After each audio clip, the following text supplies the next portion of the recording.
and welcome to the Game Table Podcast. My name is Jared, and I'll be your host for this episode. We are wrapping up our celebration of Bezier's Year of the Card Game, as we have spent this past week looking at several of the card games from their catalog. Today, on my birthday, December 14th, we will be looking at Sandbag, designed by Ted Alspach, and artwork created by Greg Bartlett. Sandbag is all about soaring to new heights in this light, family-weight, 3 to 6 player trick-taking game focused on avoiding tricks and manipulating which suit is going to be trump. Will this game reach the skies, or does it get bogged down and become a chaotic mess? Find out as we take a look.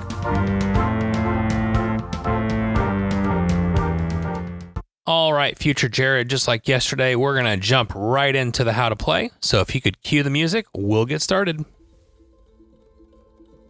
Sandbag, from a component perspective, is a pretty simple trick-taking game that only has a deck of cards and some cheat sheet cards for the players to use. The deck contains 5 suits: teal, red, purple, orange, and yellow, each numbered 0 to 10. There are also 5 of the -5 rocket cards and 5 of the -7 rocket cards. To note, you will only play with the -7 rocket cards in a 5 to 6 player game, and in a 3-player game, you remove a suit. Regardless of player count, all cards are dealt out to begin each round.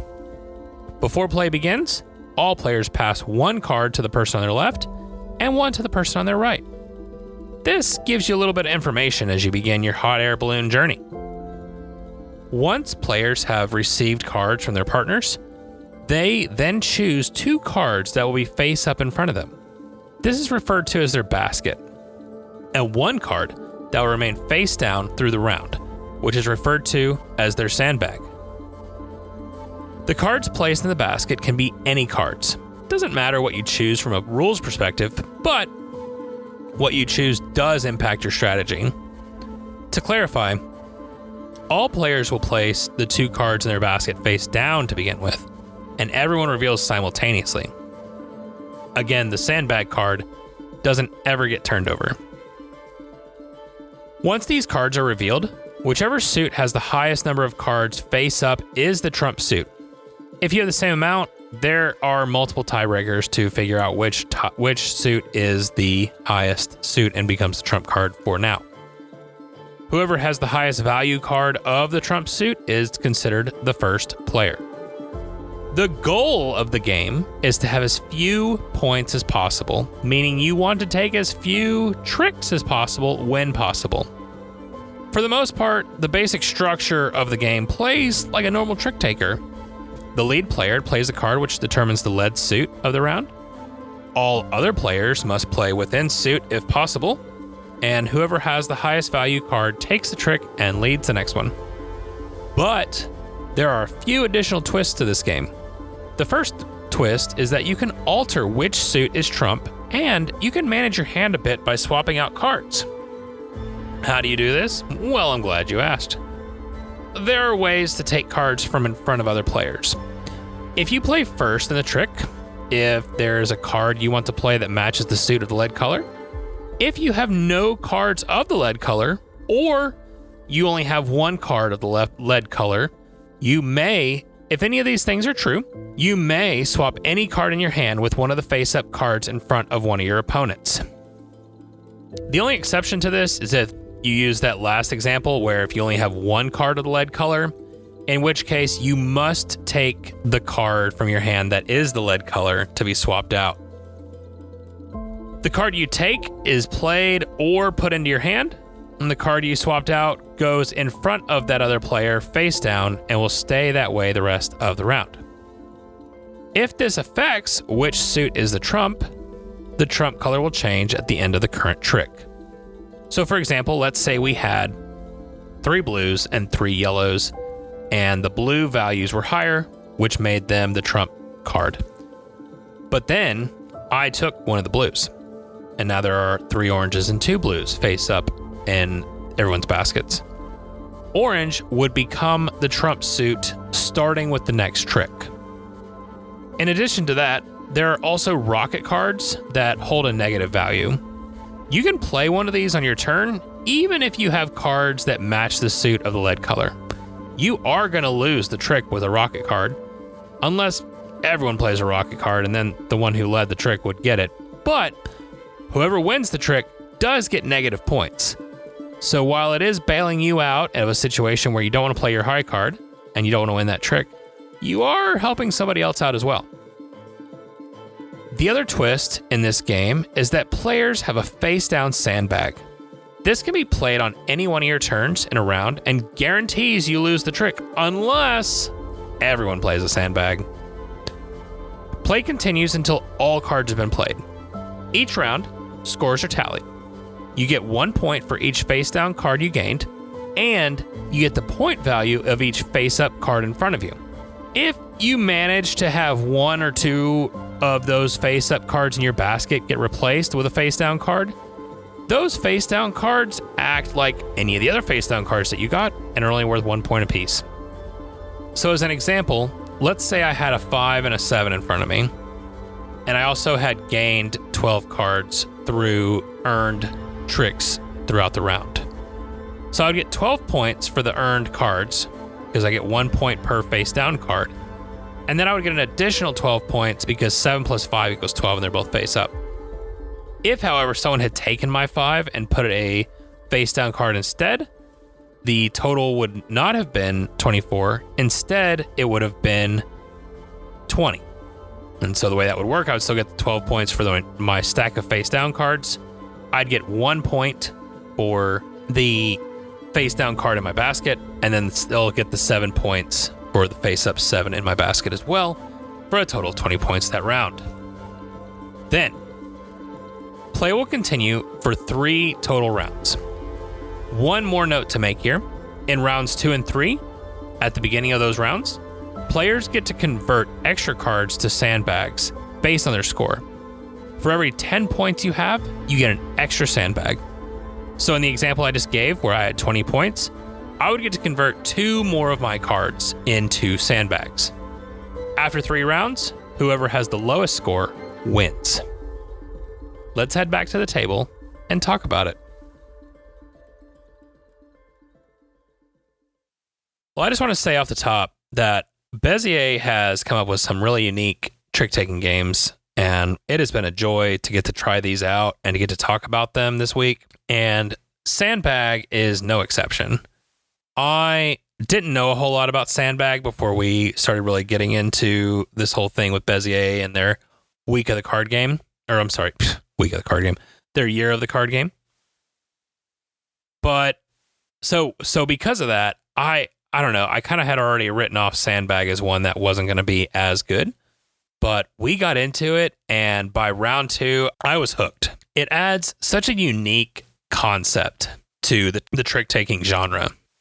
There's all these different strategies that take place and ways that you can go about manipulating your hand and thinking about what's the other player going to do and keeping up with the fact that they have 3 or 4 sandbags on round 3. And do I worry about that, or how do I counteract that? And, well, you know, Anna's kind of played down this thing in her basket. Do I want to use that? Like, there's a lot. It's more than just looking at your hand and saying, okay, this is what I've got to work with. You've also got all these other things to work with, and how each trick goes is going to change how I look at each of those strategies, because you're not, like all trick-taking games, you're not going to know what somebody's going to do and how might that affect your own personal gameplay. So more so than just a regular trick taker, I really enjoy the fact that this one just adds so much variety in what to think about when playing the game. I also really like the negative point cards. It's such a cool little thing to add in a game where you're trying to avoid tricks. And to have something where you go from not wanting the trick to immediately going, oh, I do want that, because no matter what, if I get this with a -5 rocket in there, it's going to be worth -2 points to me. So I'm coming out ahead on that. But knowing when to play them, how to play them, where to play them, really adds to your own personal gameplay And that passing at the front of the round also adds an extra element, because do I want to pass off my -5 and that way I have a chance of gaining it later on? Do I want to put it in front of me in my basket? What do I want to do? I want to keep it because that means that I've got one more that I know I'm not going to gain. And sure, it's going to give my opponent a couple of points, but is that worth it to me so that I know I'm not going to pick one up? Again, going back to the many different strategies, the negative point cards just kind of adds a little bit more on top of that. I think the other thing that's really cool about the many different strategies, and I say that like there's a few, like it's more of just keeping up. It's more tactical than it is strategic. In you have an overall like strategy about how you want to go about tackling your hand, but really the tactics are constantly changing because the board's changing, the hand management is changing, all these sorts of things. And from that perspective, it's cool how well they built all of those things to look for into this tiny little box. And it still feels very family weight. Like it's not something that feels heavy or bloated. It is a little complicated and confusing at times, and we'll talk about that later. But for the most part, like it still holds that family weight. And once you understand it, it's easy to do, but it still provides several of those things. And I just think that's really cool. I think that's really hard to do. So hats off to Ted Alspach for that, because I think that that's a difficult balance that he was able to find. I think another thing is learning not to be, as a player, learning not to be afraid to take a few points in the first round or two. As someone who likes to try and perfect every single round that I try to play in my life, it's a interesting experience to do really well in rounds 1 and 2, and then all of a sudden going, oh snap, I'm going to gain so many points in round 3 because I am not built the way that everybody else is, and I'm just going to earn like all of these. And that's a really bad feeling because you feel like you played well, but then you didn't actually because you didn't play the long game. And so I do like games that do a good job of balancing the, hey, you should be doing good here, but don't put all your eggs in this basket because you got to think about 2 rounds from now as well. And so that mechanic of adding extra sandbags really changes the way that you look at, okay, how many points do I need to get this round? I don't want points, but if I have to have points, this is what I need to get to. And I don't want to cross anything further than that, or it's going to feel like I didn't do well this round. So that's another thing to just, it's just a cool little thing that was thrown in there. And I like when it doesn't feel so obvious that I should just jump out in the lead. And instead there's more of a, okay, we got to hang out right here in the middle of the pack and find our time to jump into the lead. I also, one more piece of strategy that I really enjoy, and these are all really just mechanics of the game that I like about it, but I think it's interesting to talk about it from a strategic standpoint because that's how it feels when you're playing. But I also really like having to decide which cards to put in my basket, and I think there's so many opportunities there. At first, you're like, okay, I need to find... So when you first start playing, your first thought is, if I get rid of these cards, then my hand is so much cleaner. But then you're like, oh wait, no one's going to take these cards because they're too high. So then you're like, okay, I've got to get it lower so that I can get people to take these, and then they get flipped down, and then all of a sudden it's not worth hardly anything, which is great. We want that. We want it to be something where we're losing points as quickly as possible. And then you start thinking about, well, do I want to put a rocket down there because that's -5 points, or somebody's going to take it, and then I can potentially win that trick. So there's lots of different things and decisions to be made about what to put in your basket. And I really enjoy that. I think it's really cool. Really happy to see all these different things coming together. And again, still that family weight. And it's also really quick gameplay. Like it doesn't take that long at all, which is really cool. I had the chance to play this with my in-laws, who are big trick-taking game players, do lots of bridge and spades and whatever. And it was cool to see them really jump in and enjoy it. We sat around the table and really talked about all the different strategies and choices that you have in this game. And we were just really blown away by that. There are a couple of things that I'm kind of whatever about with this one. I guess you could say they're negative thoughts. I think the artwork's all right. Like, I think in and of itself, the artwork is cool. Really bright colors, really simplistic. I do enjoy it. Like, I don't want to be whatever about that. But I also, they're just balloons and rockets. Like, there's just not a lot to them. And I think of the games that we've reviewed this week, I think this theme is the weakest. And maybe that's just because I don't understand hot air balloons and how rockets are involved and things like that. But I definitely felt like this was the one where I was like, it's just a pasted on theme. We're really just here to play a trick-taking game, so let's focus on that. Whereas before, like, I would get really into the theme, like I talked about with Xylotar, for example. I would read all of the different little mini text on Sears catalog items, all that stuff. Like, I would get really into it. But with this, I kind of forgot that we were even in a hot air balloon from a theme perspective. So I think with that, the theme is kind of weak. And that kind of bums me out a little bit because even though it's not much per se, I've really grown accustomed to Bezier putting a good theme around these little card games that don't really need a theme, but you add one anyways because you are good at that. But I felt like here it kind of missed the mark a little bit. And that may be just personal preference, like I said. I do like that they use the term sandbag. I mean, that's a pretty common trick-taking term.